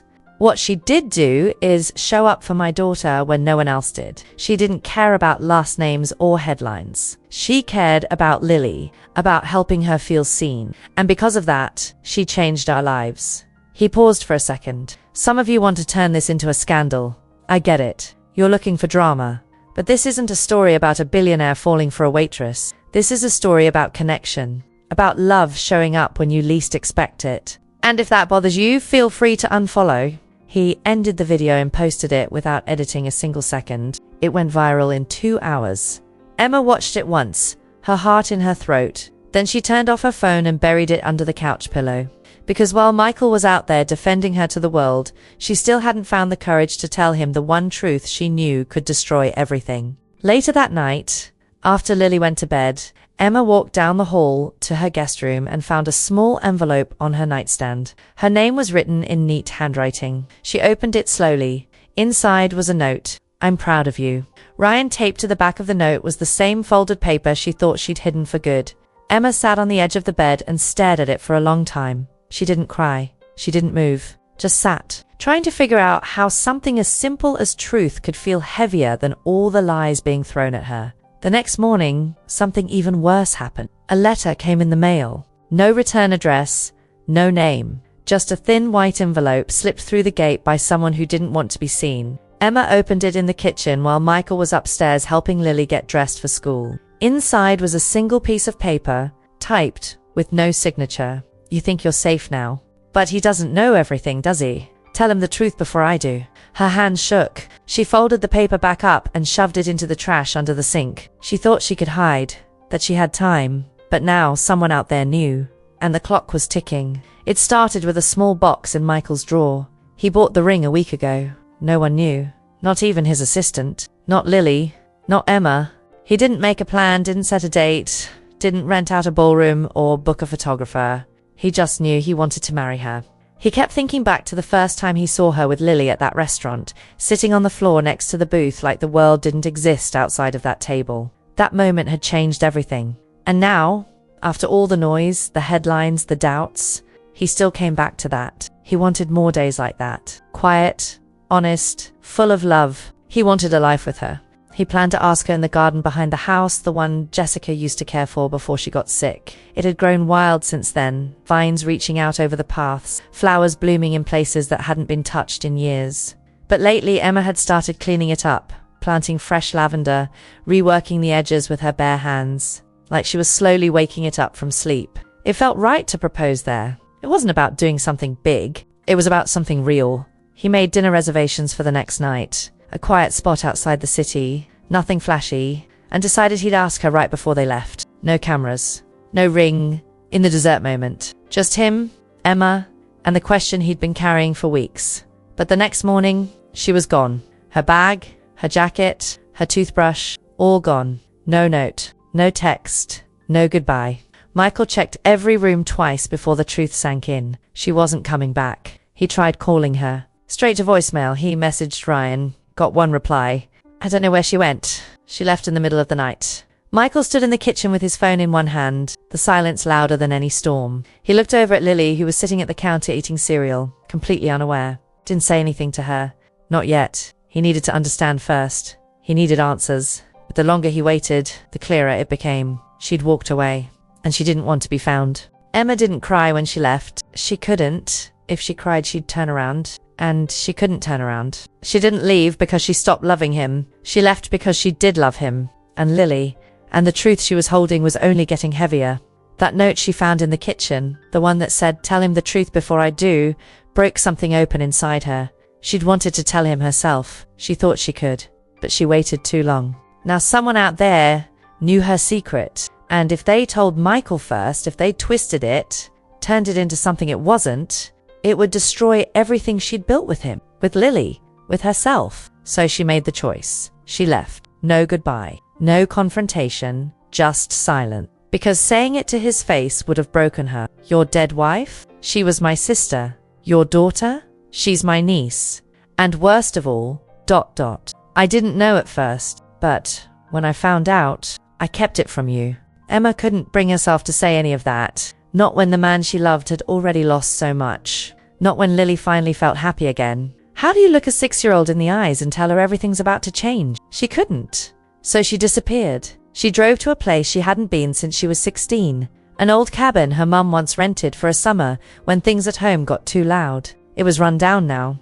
The wood creaked when she walked and the roof leaked when it rained, but it was quiet. Nobody would find her there unless she wanted to be found. She turned off her phone. She didn't bring her laptop. She sat on the porch for hours that first night, wrapped in a blanket, watching the wind move through the trees. She kept thinking about Lily's face when she signed, "Are you staying forever?" and how she had said yes, and how now that promise was broken. Back at the house, Lily noticed faster than Michael expected. By the second day, she was asking where Emma was. He signed back, "She's taking a little break." She frowned. "Is she mad?" Michael hesitated. "No, just tired." But Lily didn't buy it. The next morning, she refused to get out of bed. She wouldn't eat, wouldn't smile, wouldn't sign. Just held her bear close and stared out the window, waiting for someone who wasn't coming. Michael sat next to her, helpless. He thought about calling again. Thought about driving around, checking every place she might have gone, but he didn't know where to look. Emma didn't have many people, didn't have any other family besides Ryan, and Ryan was silent. Until 3 days later, Michael heard the knock just after sunset. He opened the door to find Ryan standing there, holding an envelope. "She's okay," Ryan said before Michael could even speak. "She's safe, but she needed to go." Michael's voice was sharp. "Why?" Ryan handed him the envelope. She wrote it all down. Then he turned and walked away. Michael stood frozen at the door for a minute before stepping back inside. He opened the envelope with shaking hands and pulled out a single sheet of paper. "Michael, I didn't leave because I stopped loving you. I left because I've been keeping something from you. Something I should have told you a long time ago. Your wife, Jessica. She was my sister. Half-sister. Same mum, different dad. I didn't know at first." Ryan did some digging, and the truth came out. "Which means Lily is my niece. I didn't come into your life knowing that. I swear. But once I found out, I didn't know how to say it. And by the time I worked up the courage, it was too late. Then someone else found out. I got a letter. Someone threatening to tell you if I didn't. I panicked. I didn't want you to hear it from them, but I also couldn't say it to your face. I'm sorry. I never wanted to hurt you. Or Lily. I just didn't know how to make this right. Please tell her I love her. Tell her she changed my life." Michael read it twice, then a third time. And somewhere between the second and third, something inside him cracked. Not because she lied, but because she thought she had to leave to protect him. And she couldn't see what he saw so clearly now. That everything they had, even the mess, was worth fighting for. Michael didn't sleep after reading the letter. He sat in the living room for hours, holding the paper in his hands like it might fall apart if he let go. The sun came up, casting soft light across the carpet, but he didn't notice. The only thing he could think about was Emma. She was out there, alone, carrying all that weight by herself. She thought walking away was the only way to protect him and Lily, and he understood why. He understood the fear, the guilt, the panic that came with keeping something so big. But what she didn't understand, what she still didn't seem to get, was that they weren't something fragile that would break the second the truth came out. They were real. They were stronger than that. He had to find her. He grabbed his phone and called Ryan. Ryan didn't pick up. Michael called again, then again. On the fourth call, Ryan finally answered. "Where is she?" Michael asked, skipping past the small talk. There was silence on the other end of the line. "Ryan," Michael said again, "please." Ryan let out a slow breath. "She made me promise not to tell you." "Then break the promise." Another pause. "She's at the old cabin. Middle of nowhere. Off Highway 38. Our mum took us there when we were kids." Michael didn't even wait for more. He grabbed his keys and left the house in under 10 minutes, telling the nanny to stay with Lily. She tried to ask what was going on, but he just shook his head and said, "Tell Lily I'll be back soon, with Emma." The drive took 2 hours. It felt like 10. The roads were quiet, long stretches of highways surrounded by trees and empty sky. Michael barely noticed the scenery. His mind kept going in circles, what he'd say when he saw her. Whether she'd even let him in, whether she was still hurting too much to hear him out. But he wasn't turning around. He couldn't. He pulled up to the cabin just after noon. It looked exactly how Ryan described it. Old, worn down, like it hadn't been touched in years. The front porch sagged slightly, and the paint was peeling off the door, but her car was there, parked off to the side, dirt covering the tires. She was here. Michael stepped out of the car and walked slowly toward the door. He didn't knock right away. He just stood there, hand hovering over the wood, trying to breathe through everything in his chest. Then he knocked. One tap, then another. Nothing. He waited. Then finally the door creaked open a few inches. Emma stood there barefoot, wearing a hoodie and leggings, her hair pulled back in a messy bun. No makeup, no smile. Just tired eyes that widened the second she saw him. She didn't speak. Neither did he. They just looked at each other. Then she opened the door a little wider. Michael stepped inside. The cabin smelled like dust and old wood. There was a small couch, a table with 2 chairs, and a few boxes of groceries stacked near the fridge. It wasn't much, but it was enough. It was quiet. Still, she sat down on the couch, and he sat across from her in the chair. The silence between them was thick, but not angry, just full. Michael finally spoke. "You didn't have to run." Emma looked down at her hands. "I didn't know what else to do. You could have told me." "I wanted to," she said softly. "But every time I tried, I froze. I kept thinking if I told you, you'd look at me differently. That Lily would." Michael leaned forward. "I don't care that Jessica was your sister. I care that you're Lily's family now." Emma blinked hard, like she was trying not to cry. "And I care," he added, "that you thought leaving was the only option. I didn't know how to stay," she whispered. "Not after lying. Not after holding that back." "You didn't lie," he said. "You were scared." "Yeah, maybe you should have told me sooner. But that doesn't erase everything else. It doesn't erase how much you love Lily, or how much she loves you." Emma looked at him, finally. "I was going to propose," he said. She stared at him, stunned. "What?" "I had the ring. I had a plan. Nothing fancy, just the garden, somewhere quiet." Her voice cracked. "You were going to ask me to marry you?" He nodded. "And I still want to." Tears slipped down her cheeks before she could stop them. "But not until you're ready," he said. "Not until you stop carrying all of this alone." She wiped her face with the sleeve of her hoodie. "I'm sorry," she said. "I really am. I know. I just didn't want the truth to change how you saw me." Michael moved to the couch and sat beside her. The truth changed nothing. She leaned into him slowly, and he wrapped his arms around her. For the first time in days, she let herself breathe. Really breathe. No pressure, no fear, just him, just safety. "I missed you," she whispered into his chest. "I missed us," he said. "Lily did too." Emma closed her eyes, her voice shaky. "She must hate me. She's confused. But she doesn't hate you. She just wants you home." They sat like that for a while. No big speeches, no big promises. Just silence and warmth, and the feeling of something starting to mend. Before they left the cabin, Emma walked outside and stood on the porch, staring out at the trees. Michael stood behind her. "I still don't know how to explain this to Lily," she said. "We'll tell her together," he said. "In time, the right way." Emma nodded. Then she looked at him and said the one thing she'd been too scared to say until now. "I love you." Michael smiled. "I never stopped loving you," he said. Then they got in the car, and this time they drove home together. The house looked the same when they came back. Same clean floors, same soft lighting, same quiet. But something felt different the second they walked in. Michael dropped his keys in the bowl by the door. Emma took off her jacket and hung it up like it was routine, like she hadn't been gone for days that felt like weeks. She looked around for a second, just breathing it in. Everything familiar, everything waiting for her, as if nothing had changed, but everything had. Lily came running down the stairs barefoot, holding Henry the bear in one arm, her eyes wide. She froze at the bottom step when she saw Emma. Emma didn't move. She didn't say anything. She just knelt down and opened her arms. That was all Lily needed. She ran across the room and wrapped herself around Emma's neck, like her entire little body was saying, "Don't leave again." Emma held her tighter than she ever had. Lily pulled back just enough to sign, "You came back." Emma nodded, her eyes full. "I missed you." Lily signed something else quickly, a little messy but full of emotion. "I cried." Emma kissed her forehead and signed back, "Me too." Michael stood quietly nearby, watching them with a soft look in his eyes. He didn't need to say anything. That moment between them said everything. They were a family now, not in the way you'd expect. Not by blood alone or titles or rings on fingers, but in the way people belong to each other after walking through something hard and choosing to stay anyway. That night, Michael made dinner. Emma sat at the kitchen island helping Lily with some signs she'd been struggling with. Her hands were faster now, smoother, like she'd been practicing while Emma was gone.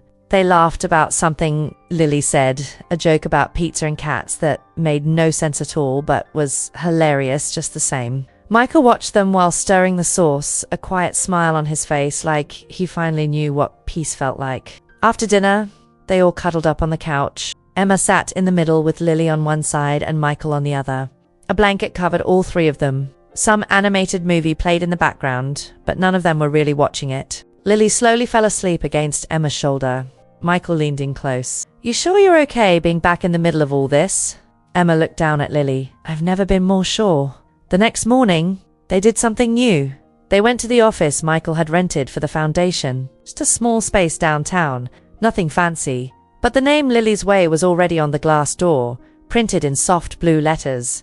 Emma had never had an office before, or a desk, or a reason to print business cards. But now she did. Michael had already hired a small team, just 3 people, to help get things off the ground. But everyone looked to Emma like she was the boss. And in a way, she was. She wasn't signing checks, but she was leading something. She had purpose, voice, a seat at the table. She walked them through her plans for community programs, classes for parents of deaf children, after-school activities for kids like Lily who didn't have access to support. She knew what was missing because she'd lived it, and now she was helping fix it. Lily came by the office later that afternoon. She drew pictures on a whiteboard and sat proudly in Emma's chair while Emma explained to her what the foundation would do. Lily signed, "I want to help too." Emma smiled and signed back, "You already are." The local news picked up the story again, but this time it wasn't about rumors or romance. It was about Lily, her smile, her strength, the way she'd inspired a movement. They filmed a short segment in the office. Michael sat off camera while Emma and Lily were interviewed. Emma talked about growing up with a deaf brother, about her old waitress job, about learning to sign before she learned how to drive. At the end of the clip, the reporter asked Lily what her favorite sign was. She smiled and signed, "Family." The video went viral, not because of scandal, but because it was real, honest, hopeful. Later that week, Michael invited Ryan over for dinner. It was awkward at first, Ryan still giving Michael that big brother protective glare.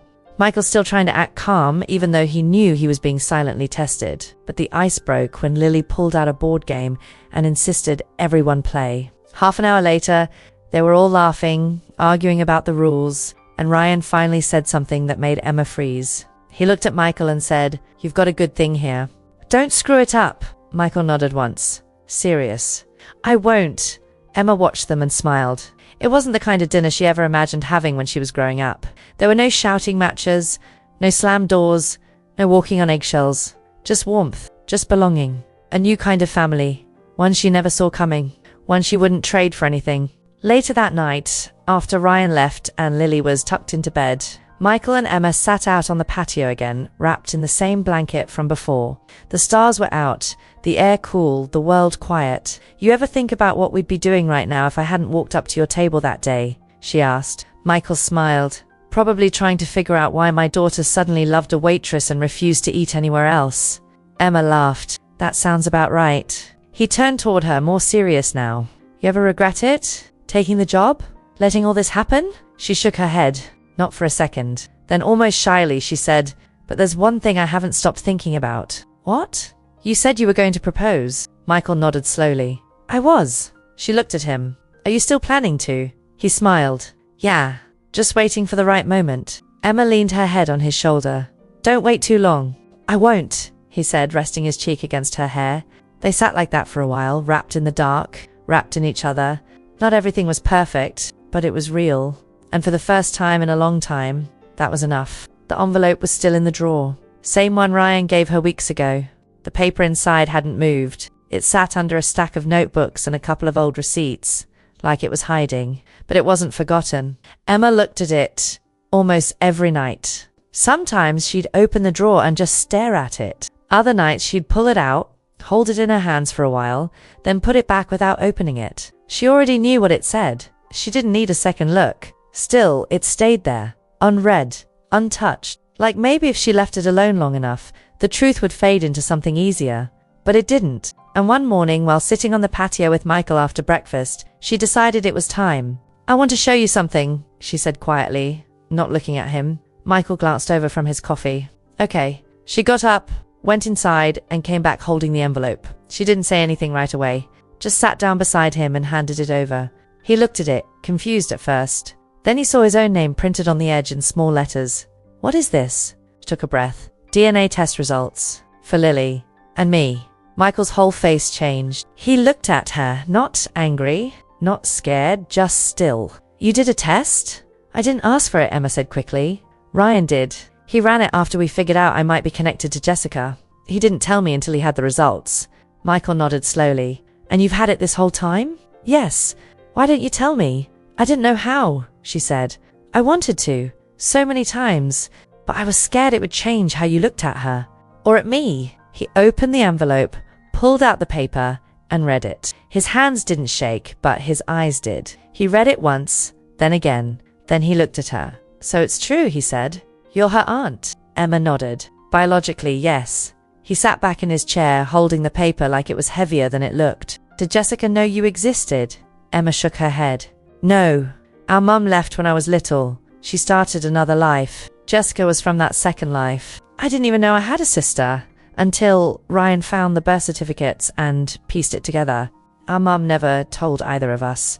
Michael was quiet for a long time. Then he looked at her and said something that broke the silence in the most unexpected way. She would have loved you. Emma blinked. What? Jessica, he said. If she'd known you, she would have loved you. You're stubborn like her. And strong. She would have seen that in you. Emma felt her throat tighten. I don't even know what kind of person she was. Michael smiled softly. She was loud. Not in a bad way. Just full of life. If she loved you, you knew it. She didn't hold back. Emma looked down at her lap. I wish I could have met her. Michael reached over and took her hand. You've met the best parts of her. They're in Lily. That hit hard. Really hard. Emma nodded, blinking fast. I thought this would change everything, she said. I thought maybe you'd feel like Lily wasn't yours anymore. That I was stepping into something I didn't deserve. Michael shook his head. Emma, Lily is mine. In every way that counts. I raised her. I held her through every night Jessica was in the hospital. I watched her take her first step. Sign her first word. None of that changes just because her blood matches yours too. She finally looked at him, eyes full of tears. So what do we do with this? Michael folded the paper and set it down. We tell her. When the time's right, we don't make it a big deal. We don't make it a secret. We just give her the truth in a way she can hold. Emma nodded. Okay. They sat in silence again. This time it didn't feel heavy. It felt honest, real. A few hours later, Emma found Lily on the floor in the living room, playing with her dolls and lining them up like they were in school. Henry the bear sat at the front like the teacher. Emma sat down beside her and signed, Can I tell you something kind of big? Lily paused, looked up, and nodded. Emma took a deep breath, then signed slowly, Do you remember how I told you that I had a mom I didn't really know? Lily nodded again. Emma continued, Well, that mom had another daughter, A sister I didn't know about. Her name was Jessica. Lily froze. Emma waited a second before signing. Jessica was your mummy. Lily's eyes grew. Emma nodded. That means she was my sister. And you are my niece. Lily didn't move. Emma signed. That doesn't change anything. I'm still Emma. You're still you. We still love each other the same. Lily stared at her, then reached out and touched Emma's face. Then signed. That's okay. You're my family anyway. Emma couldn't hold it together after that. She pulled Lily into her arms and held her tight, her chest shaking as she buried her face in Lily's shoulder. She didn't care about titles, didn't care what anyone else thought. Lily chose her, again. And now there were no more secrets between them. Later that night, Emma found the old framed picture of Jessica that sat in the hallway. She took it down, held it for a minute, then brought it into Lily's room. She set it on the shelf near Lily's books. Lily looked at it, then looked at Emma. That's my mum? She signed. Emma nodded. Lily stared at the picture for a long time. Then she signed. She looks nice. Emma smiled. She was... Then Lily said something that hit harder than anything Emma expected. You look like her a little. Emma blinked fast, holding back tears. You do too. They sat together on Lily's bed, side by side, the picture between them. No words, no pressure. Just a quiet understanding that family didn't always come in a straight line. Sometimes it came in broken pieces, and sometimes it came back around in ways you never saw coming. The day started like any other. Warm sunlight spilled through the kitchen window. Emma was standing by the sink, washing strawberries, while Michael scrolled through something on his tablet, and Lily sat at the table drawing big, colorful flowers on a sheet of paper. It was calm, normal, the kind of morning you don't realize you'll remember forever. But everything changed around 10 a.m. Michael's assistant, Rachel, called. Her voice was tense. Hey, something just came in. It's about Vanessa. Emma looked up when she saw Michael's expression shift. What about her? He asked. Rachel hesitated. I think you need to see it. It's big. 10 minutes later, an email landed in Michael's inbox. There was a long forwarded message chain with attachments. The top of the thread said, Uri, legal threat. Vanessa Taylor. Anonymous tip line submission. Michael read the subject line twice before opening the first file. Emma leaned over his shoulder, reading with him. As his eyes moved down the page, she saw his entire face change, and then hers did too. Vanessa hadn't just been whispering to the press. She hadn't just tried to turn donors against the foundation. She'd been paying someone, a private investigator, to dig into Emma's past. Not just her childhood, but every job, every friend, even her old medical records, trying to find something she could use, something that would discredit her completely. That wasn't even the worst part. Attached to the file was a voice memo. It had been sent anonymously. Probably someone from inside Vanessa's legal team, someone who couldn't live with what they were being told to do. Michael pressed play. Vanessa's voice came through clear. I don't care what you have to do. If you have to make something up, do it. I want something solid, something ugly. I want to make sure she never shows her face in this city again. Are we clear? Emma stepped back from the desk. The audio kept playing, but she couldn't hear the rest. Michael stood up slowly. She was trying to destroy you. Emma swallowed hard. She's been trying for months. He walked to the window, staring out at the backyard where Lily had run out with her sketchbook and Henry. She was your friend, Emma said quietly. Didn't say anything at first. Just stood there, his jaw tight, hands in his pockets. She used to be, he finally said. Later that afternoon, Michael called his lawyer. Not for gossip, not for revenge, but because he knew what Vanessa did was illegal. Defamation, invasion of privacy, conspiracy to fabricate evidence. The lawyer didn't need convincing. Within an hour, they'd already started the paperwork. Emma didn't want drama. She didn't want headlines. But she also knew this wasn't just about her anymore. If Vanessa was willing to go this far, who knew what she'd do next? Or to who?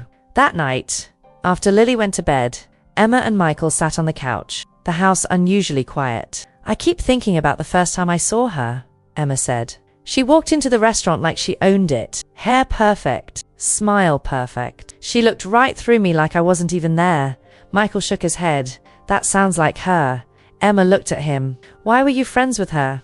He thought for a second. She knew Jessica. From school. They lost touch for a while, but after Jessica passed, she reached out. I think I held on to her because it was one of the last pieces of my old life. Emma nodded. That made sense. Do you think she ever really cared about you? She asked. I think she liked the idea of being needed, he said. When I stopped needing her, she couldn't handle it. Emma leaned back against the couch. It's so crazy. All of this started Because I brought a pancake to Lily's table. He smiled. That was a really good pancake. She laughed, but then her voice got softer. Do you ever wonder why life happened this way? Like, what are the chances? He turned to her. You know what I think? He asked. She waited. I think Jessica sent you. Emma looked surprised. He nodded again, more certain now. I do. I think she saw us struggling. Me, Lily. The hole in our lives. And she found a way to give us what we needed. Emma's throat tightened. You don't really believe that. I do, he said. Because it's the only thing that makes sense. Out of everyone in the world, you showed up. You, her sister. The one person who could give Lily what she lost. Not just a new mother figure. Family. Real family. Emma looked down, trying not to cry. She didn't just give Lily back a mum, he said. She gave me a reason to start again. There was silence between them for a moment. A kind, peaceful kind of silence. Then Emma spoke, barely above a whisper. I found a letter. Michael looked over. What do you mean? After the DNA test, I went through my mum's old stuff. I found a box in storage that had a few letters from Jessica. Ones she never mailed. Michael leaned in, curious. Emma reached over to the drawer under the coffee table and pulled it out. She handed him one of the letters, folded and yellowed from time. He opened it slowly and started reading. Dear Mum, I know we don't talk, but I wanted you to know I'm having a baby. I don't need anything from you. I just thought you should know. I want this little girl to have the kind of family I didn't get. I'm going to love her hard. And I hope she grows up knowing how strong she is. Jessica, Michael looked up. There were no words between them after that. Just knowing. Later that week, the story about Vanessa broke. Not just in whispers, publicly. One of the journalists who'd originally smeared Emma got hold of the voice memo and published an article titled From Jealousy to Sabotage. How a billionaire's former confidant tried to ruin a family. Emma didn't read the whole thing. She didn't need to. She just turned off her phone and sat outside in the garden, the one she'd slowly brought back to life. Michael joined her with 2 cups of tea. They didn't talk about Vanessa, or the article, or what people were saying online. They just sat there together. And after a few minutes, Lily came outside too. She didn't say anything either. She just sat between them, leaned her head on Emma's arm, and held her hand, like she knew the hard part was over. And the rest, whatever came next, they'd face it together.